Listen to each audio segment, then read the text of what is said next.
Let me tell you about obedience that started strong and ended in tragedy. The young prophet had done well. He refused the king's reward.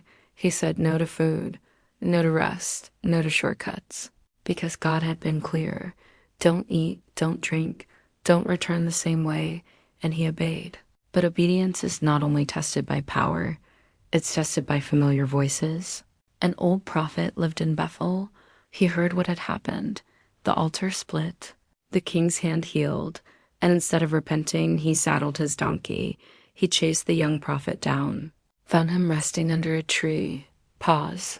Sometimes the most dangerous moments are the ones after victory, when we sit down instead of staying alert.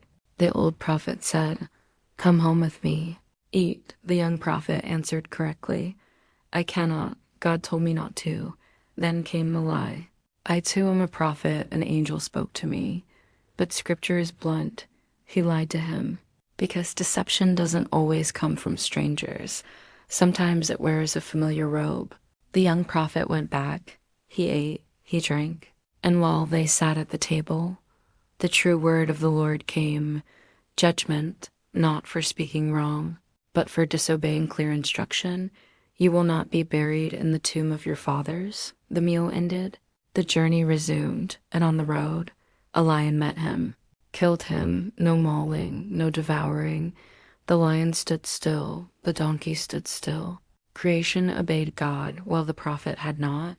The body lay in the road, a sermon without words. The old prophet found him, grieved him, buried him, too late.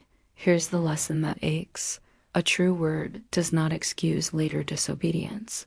Miracles don't cancel instructions, and someone else's "God told me" never outranks what God told you. What instruction are you reconsidering because of who said otherwise? Who are you trusting over the voice God already made clear? Because obedience is not about how loudly you start, it's about how faithfully you finish. Stay with the word you were given.